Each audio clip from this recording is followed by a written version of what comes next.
how to spot a weakness, how to take advantage of an opportunity. These are my streets. And no kid at a Philly's gonna come here and school me. In my house, I get the lessons. I am Paulie Malignaggi. Watch me hand Danny Garcia his first loss. Saturday night on primetime, ESPN. Yeah, Danny Garcia undefeated, and joining us now is the Magic Man himself, Paul Malignaggi, complete with the sunglasses, which I love the look. He said he had to keep them on because he's been wearing them all day and he doesn't want that red spot on his nose from the sunglasses. That's just, and we respect that. Paulie, Chris and I think that working in television is the easiest, best job in the world. You went from boxing to calling fights ringside, and you left this cush gig to get back in the ring. Why? Well, I didn't leave it. I'm still doing the television stuff, but you're getting hit again. Yeah. You know what it is, man? It's just hard to walk away. You know, I feel like being a fighter is my identity. You know, and I feel like I could still compete at a high level. Once, you know, if I said to myself, I cannot compete at the highest level of the sport anymore, then I would say, you know what? I have this cushy job here. Let me just walk out into the sunset and keep that job. But I still feel like I can compete at the highest level of the sport, and that's really where the adrenaline comes in from. Once you've competed at the highest level of the sport, at the world championship level, it's hard to walk away from when you still feel you got it. And I'm training in the gym, and I still feel I got it, and I'm here to prove that. Garcia's moving up in weight class, 147. How do you think that might impact the fight? You know, I'm a former 140-pound world champion myself, so sometimes you just grow out of a weight class. You know, he spent about 7 or 8 years at that weight class since the amateurs. I remember I was at 140 pounds for about 8 years myself. And so it's kind of a progression you make sometimes. You just kind of, your body fills out, it matures a little more as you get older, and you kind of grow out of the weight class. So I think, based on the experience that I had when I moved to the welterweight division, it'll probably help him and he'll feel better. You know, not that it's going to help him against me, because I feel like my style is going to be kryptonite for him. But regardless, I think overall he'll feel better at 147 pounds. I can remember the exact same feeling when I moved up from 140 to 147 pounds, and just feeling like my body had oxygenated a little bit and was able to keep a little more energy. You're 13-3 over your career when you fight in New York. So how much of an advantage do you feel that you will have Saturday night because you're fighting where you love to fight? Well, I don't know that the New York thing is an advantage in this fight, because Garcia's also fought a lot at the Barclays Center in New York. I think we've both made it a kind of a home for ourselves, but I think the crowd support that we'll both have is always an adrenaline rush, and I think that always motivates you and pushes you to get through the tougher times in the fight, and pushes you maybe when you're a little bit tired and whatnot. You know, part of the reason you do this is to entertain fans and to hear that rush, and part of that rush of adrenaline is to hear that roar of a crowd when the action heats up and when it gets really intense. It's hard to describe, but that's the drug that keeps us in it. Hey, before we let you go, Paulie, hold up your arms and tell us, it looks like you're wearing a cast, but you're not. Yeah, I got some weights on my wrists. It's just a custom I have had since I'm an amateur. I wear wrist weights on my arms for the whole fight week, and that's just to get used to a little bit of weight on my arms, and that way when I put the gloves on at the end of the week to fight, my hands will feel a little bit lighter, and I'll feel like I'll have more control of them. All right. Makes sense. Sure does. Give us a good one Saturday night. We'll be watching on ESPN. Good luck. Sorry, I didn't hear that.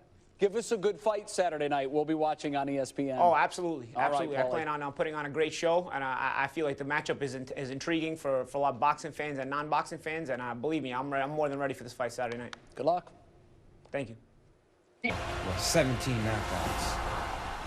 Who beat Peterson, Morales, Judah, Lucas Matisse, and knocked out Amir Khan. This Saturday on ESPN Primetime, watch me beat Paulie Malignaggi in his hometown. Danny Garcia, the junior welterweight champ, ready to make the full-time move up to 147 against Malignaggi Saturday on the Premier Boxing Champions card in Brooklyn. Danny, first of all, what was it like for you trying to make weight and then fight at that lower weight?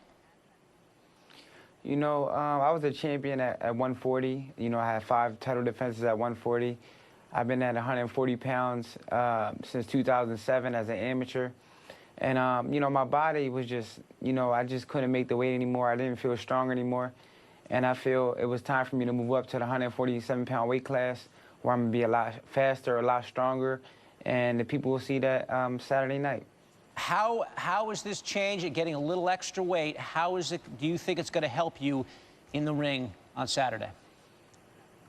Yeah, I know it's going to help me for sure. I'm going to be a lot stronger. I've been feeling a lot stronger during training, you know, during running, during conditioning, during sparring. So everything's just been going great during training camp, and I believe it will show Saturday night.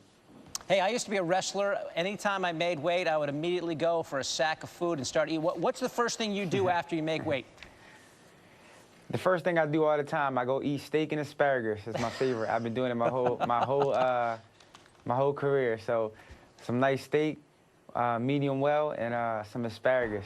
How much weight do you put on between the weigh-in and when you actually get in the ring for the fight?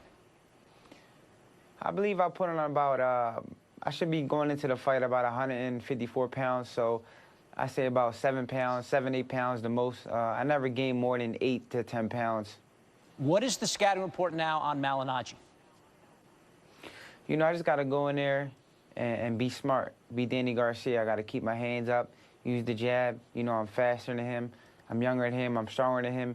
And I just have to go in there and be explosive and use my youth. Well, what does he do well in the ring? I mean, if you're faster and stronger and smarter, what does he have? You know, he's a two-divisional world champion. You know, he's a former 140-pound world champion, former 147-pound world champion. So he's an experienced fighter. He's been there before. He's crafty. He's a veteran. I believe he will go in there and try to use his jab, use his movement. But, you know, we train hard, and we're ready for whatever he brings to the table. Danny, when you hit a guy clean with a big left hook like you did with Eric Morales in 2012, where you knocked him through the ropes, what is that sensation like? Oh, man, when I land that left hook, I could feel it. It just goes through my shoulder, all the way up through my shoulder. And when I blink my eye and then I open my eyes and the guy's on the floor, that's how hard when I feel that left hook land, and if it lands clean, I know I can't blink without me seeing him go down. Do you know just from the feel up into your shoulder how good of a punch it is? Yes, definitely. As soon as when I land my left hook and I turn all my body weight into it, and I know it's clean on the chin, I know they're going down for sure. 30-0, Danny Garcia putting it on the line Saturday night on the Premier Boxing Champions card on ESPN. Danny, we appreciate the time. We'll be watching. Thank you. Don't forget to watch ESPN at the Barclays Center. All right, we will. That place is going to be hopping. Still ahead.